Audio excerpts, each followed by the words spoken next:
All right, so staying with the NFL, Week 12 just popped off. We seen what happened last night with the football team in Seattle. We seen what happened Thursday night with those games sandwiched. Jay, give us your biggest moments from Week 12. Uh, the Tampa Bay Buccaneers beating the Indianapolis Colts. I'm not shocked by that. I did think Indianapolis would win that game, and they were doing what they needed to do, and 24-14 after the first half, I believe, and then just turnovers started biting them. You had a strip sack of Carson Wentz. He threw a couple of interceptions. One of them was just not a terrible play. He throws a deep jump ball to Michael Pittman, and Antoine Winfield just makes a phenomenal play back there. But just look, when you're playing against the defending champions, these are the type of things you just can't have. The one thing I would say is, Indianapolis. I'm telling you, they're still not out of it. They're 6-6. They've been on a pretty good run since that 1-4 start, and they look like a football team that's capable of, look. I think there's still a team that's going to be reckoned with as we move on. The Tennessee Titans, to me, I mean, I'm sure you'll get in on them in just a little bit, but I think the Right, Colts are better. I think the Colts are a better team than the Titans right now, and they're also healthier. I think that helps. right. And I do think one thing that was curious, and we see this a lot when teams play the Bucks, whether it's the Cowboys or whether it's whoever else. Teams just come in and they just look at Vita Vea and some of these guys up front, and they're like, man, we just can't run the ball. And I'm surprised. I'm really surprised that the Colts kind of took that approach early, and it might have been like, oh well, I mean, let's just let Carson Wentz sling it around. And I mean, he was doing great in the first half, but I mean, I'm surprised that he just didn't utilize Jonathan Taylor more. And they did have one drive late in the game to where he actually got it moving. But I just thought it was interesting that they didn't try to incorporate him more in the first half. But definitely, that's a good win for Tampa Bay. They've been kind of treading water here recently, so they needed that. They stay in the upper echelon of them five teams that we continuously talking about in the NFC. Elsewhere, I got to say, I can't figure out Denver. I can't figure them out at all. They'll come up here and stink up the joint one week, and then the very next week they're just out here and they look like a team that belongs in the playoffs. And this was a team that looks like they belong in the playoffs. When you look at what they're able to do with the combination of Melvin Gordon and Javonte Williams, who is just Javonte Williams must see TV. That's not me being a homer. That's not me, just saying, man, he's the greatest thing since then. But that guy's electric, and he just normally there's one thing he does per game that you're like, wow. And this dude just he just sheds tacklers. Right. And then you look at you combine that with what Vic Fangio can bring with this defense. You look at this rookie at cornerback and Patrick Surtain getting you two interceptions. Justin Simmons, one of the best safeties in this league, no doubt. Kareem Jackson, Bradley Chubb finally back on the field. You know, the Chargers, that's an elite offense. I think we still got to say that's an elite offense with an up and coming quarterback. And when you look at Keenan Allen and Mike Williams and Austin Eckler, they have some elite guys. And Denver shut this team down. That's what they did. The problem is the problem I have with the Chargers is, my God, their run defense is awful. It's terrible. It's the same thing that I have a problem with Arizona. These teams with Right. these piss poor run defenses, it's just if you cannot stop the run, it's very hard to be a team that's like, okay, look, we're gonna come out here and we're gonna shut down this pass, and you have to stop the run first and earn the right to get after the quarterback, put teams in third and longs. The Chargers can't do that, and they got some decent players. They got some good players on defense. They still got Derwin James. They still got Joey Bosa, but some of these guys up front, man, I mean, they're just no names. I know Linval Joseph. They got a couple other guys out, but they are incapable of stopping the run. And I think that's part of why they're struggling. If their offense can't just carry them, they're going to struggle. And I think that's why they're inconsistent, because their run defense is so porous. And the last one I want to get in on, um, the, the Dolphins, man, they're rolling. We had this team dead in the water, weeks ago. They're the sixth team in NFL history now that has won 4 straight games right after losing 7 straight. I don't know how you do that. But I was having doubts about Brian Flores weeks ago. He's got this defense playing lights out now. They made Cam Newton played a good game last week against Washington. We watched it. Right. The Dolphins made Cam Newton look like he needed to go back, get back to the couch. That's how bad it was. Couch. This guy was what, 5 for 21? You completed 5 passes a week after going 21 for 27. And Tua, I know it probably wasn't spectacular, but he was efficient. He kept the chains moving. Jalen Waddle was impressive in this game. It's good to see those guys, getting the chemistry rolling. Miami, I mean, look, 5-7, but man, is it crazy to think they can't keep this thing rolling? I don't know, man. Over to you. Hey, so I'm gonna start off. I was gonna start off with the Patriots and Titans, but I want to start off with what you said. Look, here's the deal. When your offensive line not out here auditioning for the Squid Games and just letting people die, you might win a few games. And that's what happened with Miami. Let me say, that's what's happening with Miami. Here's the deal.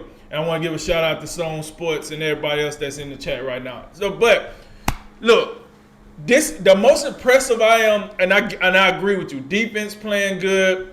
I love the way that the secondary is playing. But hell, I'm looking at the offensive line and only the offensive line because that's where people is getting murdered. That's where the murder rate is getting higher. Is behind that offensive line. As in these last 3 weeks, I don't know what they did. Maybe they went back to the fundamentals. Maybe they made it easier. I don't know what they did. But this offensive line is protecting Tua. I don't think Tua been. I don't think he got sacked at all in the last game. And I think he only got sacked once the game before or something like that. What I do know is he ain't out there worried about having cracked ribs in the last 3 games like he was before because the offensive line couldn't stop me or you from coming in there with a pass rush. You dig? So, with that said, I do agree that defense made Cam Newton look, more like the Cam Newton we seen with New England than the Cam Newton we seen the first time with the Panthers. But like you said, I mean, listen, it's not out of the realm to think they can keep this going and fight for a playoff spot at this point. I think, and if I'm Brian Flores, and this does happen, this is the best thing that can happen for Miami. Now I don't got to sit here and flop around and wait on, Deshaun Watson. If I got the guy here and I don't have to break that chemistry, and him and Jada Waddle getting it together, and Mike Gesicki getting it together, and the offensive line actually act like they know what they're doing now. Defense out here playing. I got the 2 highest paid cornerbacks. Oh, they actually making plays. Hey, thanks a lot, fellas. So I think right now, Brian Flores is saying, hey, thanks. Let's keep this rolling, and then let's get some real momentum for next year. Now, to our New England Patriots and the Tennessee Titans. Here's the deal, folks. The game of the week was the Green Bay Packers versus the Los Angeles Rams. That was the America game of the week, according to Fox. But I think the real game here for most of us was the New England Patriots versus Tennessee Titans. Why? We wanted to see. And, I got to give a shout out to Stone Sports because he was the one in our last cast that actually brought up the fact that the Patriots could win the AFC. And it might have sounded crazy at the time, but listen, as I look at it now, the Patriots might damn well be the best team in the AFC. No matter what you think about Matt Jones, no matter what you think about the pieces that they picked up in the offseason, look, here's the deal. This team is looking more and more like the team that was led by Drew Bledsoe, then he got hurt, and then Tom Brady came in all wide-eyed and bushy-tailed. We starting to look that way. And if they can keep this replication going up, where you're not worried about the egos, where it's not just all about Bill, it's not just all about Tom, it's about the team factor, man, I think it's going to be hard. This is how Matt Jones, me being an Alabama guy, I've seen Matt Jones, front seat. And I know how his demeanor is. He's not a guy that wants the glitz and glamour. He just want to win. And this is allowing him to be where he wants to be, where he can win. He could have got drafted, to the Jets. And they like, oh, hey, Matt Jones, please save us. He could have got drafted to the Jaguars. Hey, man, please save us. No, he got to a team with a good foundation, known for winning, and now we see where it's going. So shouts out to the Patriots. They do look like the number one team. No, and I understand he failed, but you gotta understand why he failed to you guys. Because they clearly thought the other quarterbacks was better. But my thing is, shout out to New England. They out here looking like the real deal. They looking like the best team in the AFC. I'm gonna give them their flowers. Now, my next game, the Baltimore Ravens and the Cleveland Browns.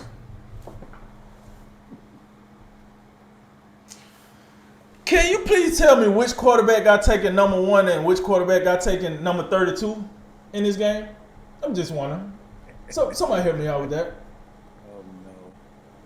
Yeah, I'm just keeping it real. Like, listen, Baker Mayfield out here limping around like one leg is longer than the other one. I got, I'm not enamored with Lamar Jackson at all, but at least he's out here with some type of youthness, some type of energy. I don't know what the hell Baker Mayfield doing. Listen, Baker Mayfield could possibly have one of the best pass rushers, the best running back, top 3 offensive line. I give him the wide receiver core. Maybe the wide receiver core isn't as great as you would like it. I give him the wide receiver core.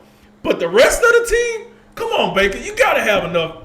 What do we do? You barely scoring 20 points a game out here. You out here rolling 3s. You out here rolling 10s, 13s. Like, what? Come on, man. Number 1 overall pick. You came from high-flying Oklahoma. You're like the only quarterback in that whole draft that look like that's waiting to see if your team going to keep you or not. Every other quarterback that already got, extension or some type of offer at this point, unless they didn't just cut you out outright. I don't know, man. I don't know what the Browns' problem is. Last year, I put it on Freddie Kitchens. This year, I don't. It's Baker Mayfield as far as I'm concerned. I'm sorry, but he's just not good enough. He's just not getting it done. And I hear the whole thing, hey, he's out here playing hurt. Well, don't play hurt. I don't know what to tell you. Like, it is what it is. If you're out there, you're going to be expected to perform. I mean, exactly. There's a lot of people playing hurt. You don't think Aaron Rodgers out here playing hurt? He said he was playing hurt. He ain't even practicing. He ain't even practicing because he hurt. So, I mean, and it's an unfair comparison to compare, Baker Mayfield to Aaron Rodgers. I got it. But at the end of the day, if you're out there, you're out there. So I definitely agree with that. And the last game I wanted to hit on was, the old football team, went down there, took care, hey, Seattle came to Washington, no name stadium, whatever they got going on. And Tyler Heineke and company and co took care of business. And Russell Wilson, listen, I think Russell Wilson over the Seahawks. I'm going to be honest. He don't seem like he's playing with a whole lot of enthusiasm out there. He seems like he's doing what he got to do to collect his checks and get ready to move on and pull a Lincoln Riley or something. And then, So, with that said, look, this football team got something to them, man. I done took them for the last 2 weeks that it made me right. Ron Rivera got some cooking with this football team. He really do. Tyler Heineke might not be the quarterback of the future, but he is the quarterback for the present. He's getting it done. I heard a quote. The football team, I wouldn't quite call them fool's gold, but I would be a fool to think they are gold. You know what I'm saying? So I don't at no chance think they're, an elite team by no chance, but I will say, man, I like what Ron Rivera is doing. I really do. So, yeah, man, those are my 3 games, and that's what I got.